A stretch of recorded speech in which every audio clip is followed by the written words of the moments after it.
বিভিন্ন সময় আমাদের গুরুত্বপূর্ণ কিছু আলোচনা চলে, মিটিং চলে এবং আমল চলে। যে মজলিসে দরুদ শরীফ চক্ষু বন্ধ করে পড়তে গিয়ে পাশের লোকটি দরুদ শরীফ যখন পড়তেছে তার হৃদয়ে ভালোবাসা এমন, একবার দরুদ শরীফ পড়েছে তার হৃদয়টা আরো দূরে সরে যাচ্ছে। আছে বাংলাদেশে পড়তে পড়তে পড়তে এমন হয়ে যায়, যত বেশি আবেগ দিয়ে দরুদ শরীফ পড়তে থাকে আমার নবীর রওজার পর্দা তত খুলে যায়। উম্মত যত বেশি দরুদ শরীফ পড়ে আমার নবী তত রওজা থেকে কাছে হাজির হয়ে যায়।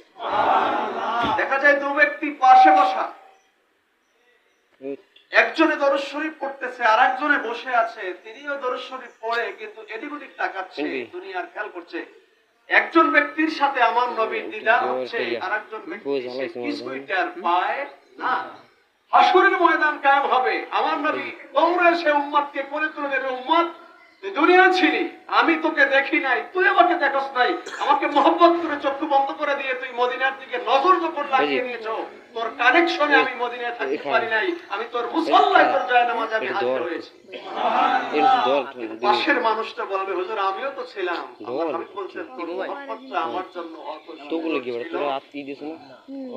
সম্মানিত হাজিরিন, আজকের ঈদের ময়দানে দীর্ঘ ওয়াজের কোনো বিষয় নয়, কিছু শিক্ষামূলক আমাদের কার্যক্রমে অংশ নিতে হবে। এক নম্বরে আমি একটু আপনাদের কাছে খোলামেলা বলতে চাচ্ছি যে মাহে রমজানুল মুবারক, আজকের এই ঈদের নামাজটি এটা কি ঈদুল ফিতর না ঈদুল আজহা? সবাই বলেন। অর্থাৎ আজকে কিন্তু রোজা নাই, দীর্ঘ একটি মাস আমরা উপবাস করেছি, আমরা অভুক্ত ছিলাম, দিনের বেলায় না খেয়েছিলাম। আল্লাহ রাব্বুল আলামিন আজকের দিনে আমাদেরকে ইফতারি করাইয়া, রোজা ভঙ্গ করাইয়া আল্লাহর মেহমান বানিয়েছেন। সুবহানাল্লাহ। আজকের দিনের সকালবেলা কিন্তু আমরা আল্লাহর মেহমান। সুবহানাল্লাহ বলেন না? সুবহানাল্লাহ।